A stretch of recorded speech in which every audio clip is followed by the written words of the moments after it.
So David, what would be your two biggest takeaways that you would want someone to walk away from our workshops on life cycles and assessments with? Well, I mean, I suppose on one level, the two takeaways are the two frames. They're the two frames of understanding. One is the notion of organizations actually having their own developmental stages where aspects of the organization can be in or out of alignment with each other. That's a really helpful way to think about organizations. And then the other is that takeaway that there is something to assessment thinking that's different from that sort of active pursuit of mission right away. I would love people to realize that assessment thinking is not postponing acting in an irresponsible way. It's actually the level of thinking about where you're going to go that makes the trip work. So we kind of get that, you know, if we're going to take a vacation or something, we don't just go to the airport and say, well, is there a plane going somewhere? We actually are planning backwards from what the experience we want. And so I think there is that, I think that concept of planning backwards for people who haven't thought about it can just kind of rock their world, and they start doing it all the time, indiscriminately.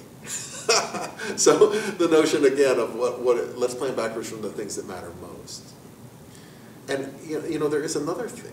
There's another thing I didn't talk much about today at all. I think I did on Wednesday.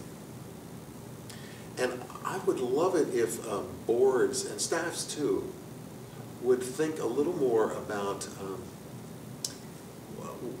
a version of the scientific method in our sector, which is to say, the scientific method, you know, you sort of have an hypothesis and you try something and then you check the hypothesis. And if it's not working, you try something else.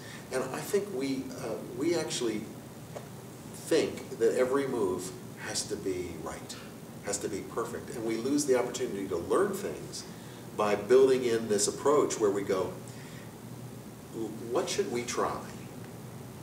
And see what we learn from it. And you actually build in this notion of, okay, why are we trying it? What are we going to do? And when have we saved the time to sort of analyze what we learned? Just the way a scientist would look at the results of an experiment. I think not only can you learn stuff from that, but I think it puts the emphasis on in the right place, which is experimentation, willingness to make a mistake or two along the way, but this constant idea of trying to be innovative in the pursuit of mission.